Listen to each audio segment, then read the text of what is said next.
Hey guys, my name is JessiMew, and welcome back to Equilinox. In the last episode, we started evolving our very first animals in the world. We turned our sheep into tiny little pouncing boar for all of our apple trees, and they seem relatively happy. Unfortunately, we did lose our very first boar. It literally just passed away, so now all we have left is the baby Sterling. He's not doing too bad though. The environment could still be better, and if we can get those cedar trees in here, I think it would be perfect. That's why we're growing so many of these tall trees right now.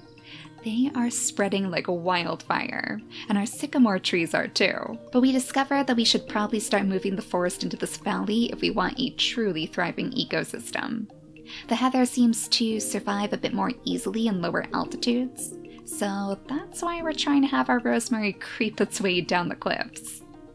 It doesn't really look like too much of it has taken. I see some tiny little bits of rosemary out here, but the environment is very, very poor.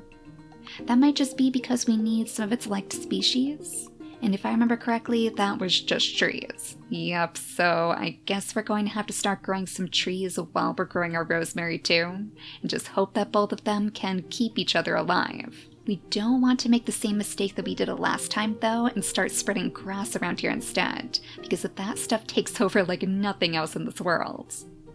In fact, one of you mentioned that we could sort these items based on which biomes it spreads. So I think we want to focus on the forest, right?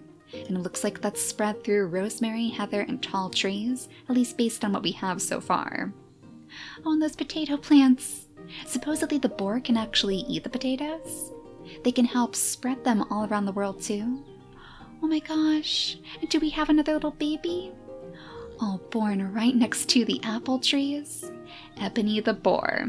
I believe we also have an Ebony the sheep way over here by the magic forest. So it looks like that's a pretty popular name in this world. Alright, so let's get all of this rosemary really spreading through this valley.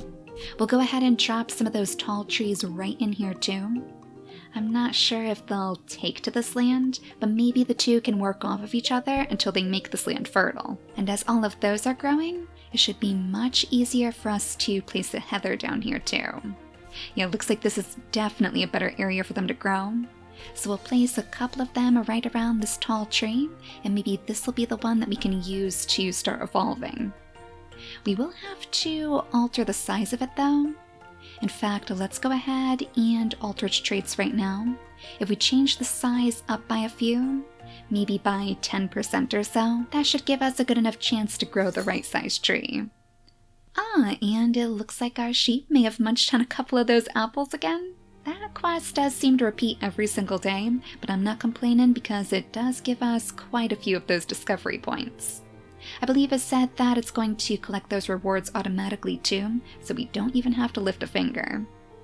Now while all of that is busy spreading through our valley, let's turn our attention over to our chickens. So last time... oh dear. It looks like another birch tree has crept into your land. Oh, these poor chickens, they just can't catch a break. Alright, let's remove this birch tree for you. You feeling better, Butter? Yes, much better now. So last time I asked you guys what you want us to focus on next, either the sky through our chickens, or the sea through all of our fish. And quite a few of you seem to want us to focus on the ducks instead, so it's kind of like the best of both worlds. The ducks are, of course, going to enjoy spending their time by the water, and I believe we need to focus on the water first just to unlock them. They're a little bit less expensive than the sparrows too, so it's probably for the best that we unlock them first.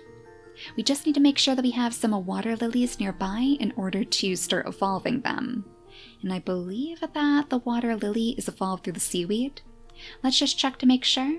If we turn off our requirements here and find the water lily somewhere in this list. There it is, and the water lily does evolve from the seaweed.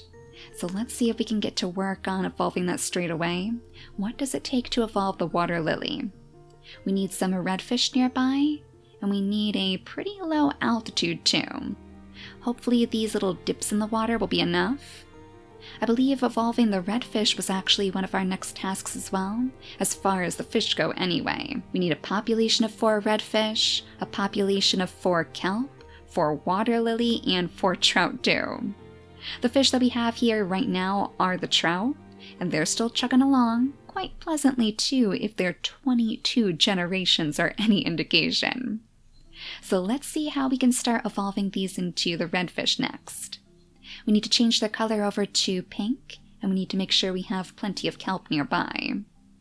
Now this isn't actually the kelp, it's the seaweed. That's right. So that means we have to evolve this first too. There are always so many steps to these different evolutions, but the kelp should be the start. It sounds like we just need to make it bigger and maybe plop a couple of those large rocks into the stream as well. So let's start with that since that's probably the easiest. Now we have rocks, but does that count as a large rock? Or is there something different here that we need to unlock first? Maybe if we sort this just by the stones? Is there a way for us to do that? By large rocks even. Okay, so this does count as a large type of stone. You know, I have noticed that we have tiny little islands over here. I wonder if we could do anything with those. Are there islands in our other bodies of water? No, this is just a giant, massive lake. It almost looks like it could be some sort of ocean. So this one's pretty special. Has a tiny bar of land right in the center. I wouldn't really want to place any animals here, but maybe we could put like a tree on top of it or something. I guess for now, we'll just go ahead and pile some rocks right around it. It'll help make the riverbed feel a little bit more lively. And now it's time to grow our seaweed. So how big are our little seaweed plants right now? 1.02. Ooh, this one's even better. Could we actually evolve it straight from this? Yes, excellent. Oh, it's so close to the end of its life. But knowing that that one is so large, there's probably some others around here that we could use too. If we could actually find one that's as big as we need, we could have it selective breed so we'll have tons of them to choose from. Unfortunately, it looks like that may have actually been the biggest. Oh, that is such a bummer. All of these are just a little bit too small. Oh no, and it looks like it passed away. You know, I think if we click on this little magnifying glass right here, that'll actually show us the size of all of our seaweed. Then we don't have to click on each individual one. Yeah, it looks like that was seriously the biggest one that we had. Oh my gosh, what a bummer. Well, we might as well choose one of these. Maybe the newest one with a 4 at the end. Yeah, this one right here should do the trick. So let's selective breed this one and then jump its size trait up by just a couple of %. Maybe by 5% should do, and I'm sure that one of its offspring will be big enough. We might as well just leave this little magnifying glass on, that way we'll know as soon as one is born. Maybe we should go over here too, see how our little forest is coming along. Oh my gosh, look at all this heather. It has spread to every corner of this place, even more so than the rosemary. It looks like it's doing pretty well too. The environment is great. Oh, and our boar family is growing. Do we actually have 3 of them now? It looks like we have another little baby right here. Waddles the wild boar. Oh, excellent. So I guess our boar are definitely enjoying having all of these different trees around them. We just need the cedar tree and then everything will be perfect. Ooh, this one's nice and big. Is that all that we need to evolve it? Yes, we can start evolving the cedar tree too. Excellent, go ahead and evolve the cedar tree for us then. So we almost have your perfect environment ready, little guy. Are our sheep doing okay? The struggle of finding food again. Poor Butter the sheep. We have a lot of repeat names lately. Butter the chicken, Butter the sheep. But at least you found some apples to munch on for breakfast. See, we don't need any grass tufts around here. It might be a little bit trickier for our sheep to find the apples, but they seem to enjoy them nonetheless. Yes, there we go. All of these little seaweed plants over here should be perfect. So if we could find the youngest one. Oh, they seem to go away just as fast as the grass tops. This one should be good. Let's go ahead and start evolving the kelp again. Yeah, the grass tops were really hard to evolve just because they passed away so quickly. So I guess we're going to be fighting with the seaweed just the same. At least the bar seems to be going up quickly. And our fish are doing excellent too. Maybe we should start breeding them to be pink right now. I hope it's not going to cost too much. Let's choose this one since it's a little bit younger. So how much does it cost to change the color over to pink? Oh, that's not too bad at all. Probably because it's one of the earliest quests. So we'll see little pink trout in our river soon. And there's our kelp. So maybe we should read a little bit about the kelp before we pick this up, just to make sure that there are no special requirements. A second-tier seaweed plant that grows underwater. The kelp helps to improve the quality of a riverbed biome, which many fish and water animals require. It can grow in both fresh and tropical waters. So it sounds like it'll be perfectly fine right here amongst all of our seaweed. I don't think we'll have too much to worry about. It likes rocks and stones, and we certainly have enough of those. So let's go ahead and plop this down right by our fish. Maybe in the deepest parts would be best. We'll put it right here in this tiny little dip. Yeah, it seems to like it. The environment is at 100%. It must appreciate having all these rocks around here too. So let's go ahead and turn off the size menu for the seaweed. I don't think we'll be needing that anymore. And we'll turn our attention back to our little fish. Is that our first pink fish? Oh, I think it might be. Yes, excellent. It has the pink color. So what else did we need? A nearby species of kelp. So just one more next to this little guy, and we should be able to start evolving our redfish too. Maybe we should start selective breeding this, just so we know that it's going to spread. I'm not sure if I see any other kelp popping up right now. All of these little seeds seem to be seaweed. Oh, wait a second, this over here? There's some kelp. And our cedar tree is ready. Oh, everything is popping up at once. Well, while we let the kelp go ahead and spread, let's see if we can find our brand new tree. This one right here must be the cedar tree. Alright, well, let's read about that too. Gotta make sure that we're placing it down in the right spot. A delightful forest tree. This tree can live in either forest, woodland, or grassland biomes and enjoys the presence of flowers. Prefers to grow in low altitudes not far from water. Ooh, that might actually be a problem. Our closest body of water would be the one right over here. So if we don't move our little forest valley closer to the waterside, I'm not sure that the cedar trees are going to be too happy. We could try it out though, just to make our boars happy too. We'll go ahead and place our first cedar tree right here maybe? It wants to be in lower altitudes, so I want to make sure that we find the lowest point possible. Yeah, let's go ahead and plop it down right here and see what it thinks.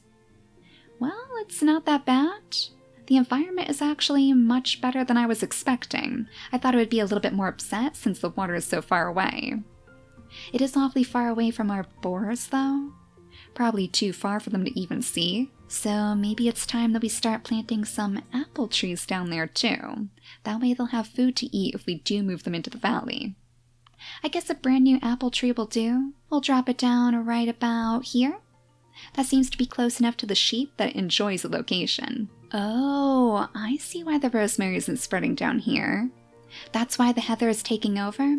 The heather enjoys the lower altitudes, but the rosemary really doesn't. So I guess this valley is going to be like a little field of heather. That would actually be pretty gorgeous. Let's go ahead and spread it toward the waterside, and we'll drop a few more of these tall trees in there to finish it off. Now surely all of our kelp is done growing by now. Let's see how much we have inside this riverbed. Oh yeah, that should be plenty. But is it close enough to our fish, who appear to be mostly pink now? It's a little bit hard to see since it is nighttime, but I'm pretty sure that most of these fish are actually pink. It looks like the redfish are ready to evolve as well, so we're nearly there. One step closer to the water lily. Oh my gosh, and every single time I turn my back, another invading perch tree. Let's remove this one too. Which one do you think is spreading it so far? I guess it would have to be this birch tree right here. Well, we could always pick it up and move it to the other side of the territory. That way the chickens should be much happier. It looks like the chicken army is even marching over to the water side. Or are they getting their taste for the water? So close now. Oh, it's almost there. Come on, give us our little redfish. Oh my gosh, it is adorable. Well, just like all the rest, we'll go ahead and read about it first, just to see what it might enjoy, just in case we need to keep it by the kelp or something. The redfish resides in the rivers and lakes of Equilinox. This tier 2 fish likes to live in areas where the kelp seaweed plant is growing. Alright, so we do need to make sure that we drop it right next to all of the kelp, and that means it would probably prefer to spend its time way over here. A little bit further away from the rest of our trout. And a strange apple tree has been born. Oh, with an unusual mutation? Are those like bluish leaves? Oh my gosh, that is going to look gorgeous down here with all the heather and all the tall trees around it too.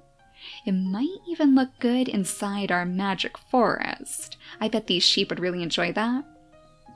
Oh no, did we just watch one of your parents pass away, Twiggy? It looks like our sheep are getting a bit scarce up here. Maybe we need to focus on our magic forest next. But first, the fish. So let's go ahead and grab our little red fish and plop it down here next to all of our kelp. And hopefully you'll be happy here, little guy. Well, the biome isn't the best. Maybe it just needs a little bit more kelp to keep it happy. Its only liked species is actually the kelp, so it must just be because there's not enough kelp here to spread around. Let's go ahead and grow some more over here if we can. Ooh, it needs some stones to keep it happy too. Well, we'll go ahead and place these down, and then we'll drop these stones in right next to it. Tiny little pebbles and large stones to line the riverbed. Should we maybe consider dropping in another bunch of redfish? Usually they reproduce a little bit faster than this. I'm not sure if it's just because the environment isn't the best. It's waiting for a better spot to start its family. But we only need one more redfish to start growing the water lily. Yeah, I think I'm just going to go ahead and place down another one of the redfish. It is taking a little bit too long for me. So the best spot seems to be just about here, and that ought to do the trick. Now we should be able to start growing the water lily if we find one of the seaweed that is not going to pass away. So this seaweed seems to be in the perfect location. Let's go ahead and start breeding the water lily too. And then it's just down to the ducks next. And our little chickens have never been happier. The army is strong again now that the birch trees have been conquered. Maybe we should do ourselves a favor and read about the ducks before they are even unlocked. There's our apple again, excellent. A couple more points in our pockets. So the duck. Oh, we can't actually read about them until they are unlocked. Okay, so we can't get ahead of ourselves, I guess. But we're just around the corner from it now. It looks like the water lily is nearly ready. In fact, if we hold down this button, there we go, much better. And are those the little seeds? Oh, they floated right to the top of the water. Well, we should be able to read about the water lily now. Let's make sure that we're placing this in the right location too. This water-based plant grows well in rivers and ponds. It grows best in swamp and river biomes and is a great addition to the habitat of many water animals. So it'll definitely work here because this is a riverbed biome, but it sounds like it would prefer these swamps and stuff. Interesting, and it definitely needs fish around it to survive too. Well, we'll see how it does here. We'll go ahead and plop it way over on this side. That way it could be next to where our ducks are going to be. I wonder if maybe we should line up our ducks over here. That way they won't be too close to the chicken army, but they can still visit their family every now and then. So the environment looks good, and I love how these little flowers just float right on top of the water, like tiny little lily pads bobbing up and down in the waves. I guess we'll have to spread the reaches of the riverbed a bit closer to the chickens too. Otherwise the water lilies won't be able to spread. So let's get out our trusty seaweed again. Oh, it needs more water? Oh, it's too shallow right here. Luckily we can place a couple in right inside this tiny dip, but I'm not sure if that's going to be enough room to spread these water lilies. We might actually have to think about moving our chickens instead. Maybe moving them over to these banks that we created in the previous episode. We'll just have to make sure that we move some wheat over there too, otherwise these poor little things won't have anything to eat. We could just transplant one of the chickens, and that should probably do the trick. I just don't think that this is anywhere close enough to actually trigger the ducks. Alright, I know this was meant to be for our wobbly trees, but let's see what we can do for our little ducky friends. We'll go ahead and transplant this little piece of wheat over here. That way it'll have plenty of time to spread. Oh, wait a second though, it needs some stones, hang on. The wheat needs stones to grow, so this should be enough to provide it with a happy, healthy biome. And with the wheat already spreading, let's go ahead and pick our lucky chicken, the one who is eventually going to give us all of our ducks. We should probably go with one of the youngest ones, one of the little baby chicks. I guess we could choose this one right here then, little Cassis. You are our chosen chicken. We'll transplant you right over here next to the wheat, and hopefully you'll be happy with this place.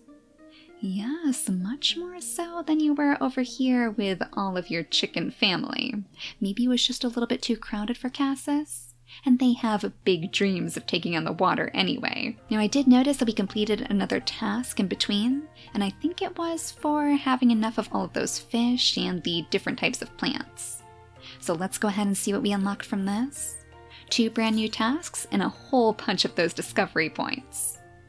So which ones did we unlock? Totally quackers? That one definitely looks new, and it looks to be the exact same thing that we're working on too. Use the chickens to breed some ducks. Create a nice area for them to live near the water with both the water and land plants. So we just need to have 2 ducks in the world with an environmental satisfaction of over 75%. A little bit easier said than done, considering that we're still waiting on our boar task too.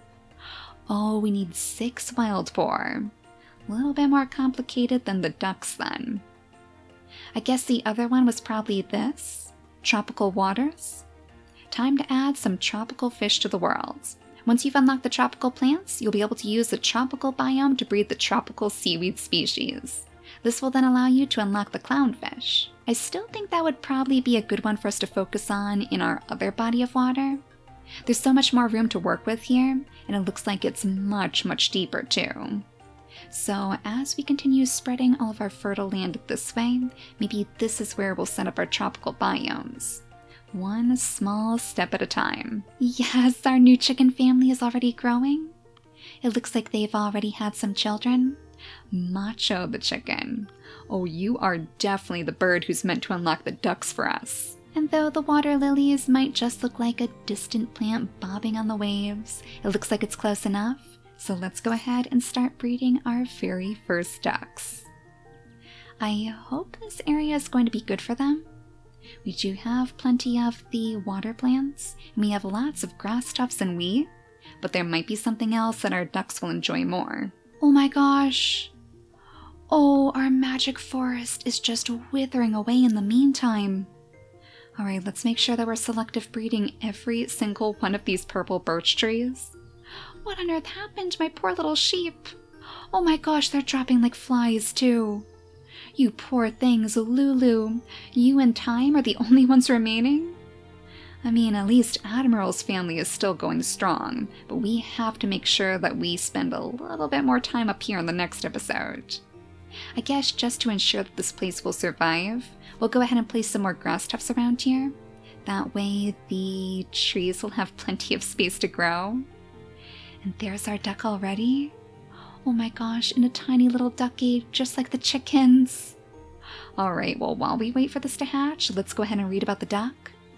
The duck is a bird that likes to live near water. It enjoys swimming and can dive down under the water to eat seaweed. Being a bird, the duck also lays eggs. Excellent, so it sounds like it will be perfect for this place that we've made. It enjoys grasslands, forests, riverbeds, swamps, lush, and woodlands too.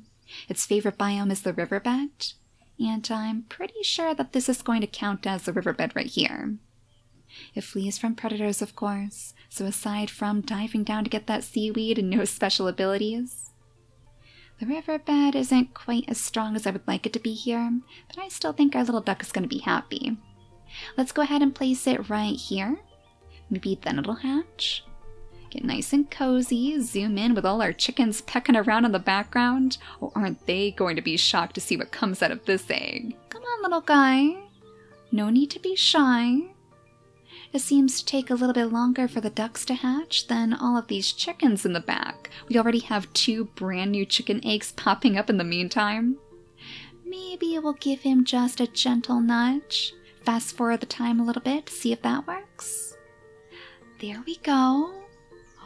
Oh my gosh, how adorable is this? Oh, a tiny little duckling.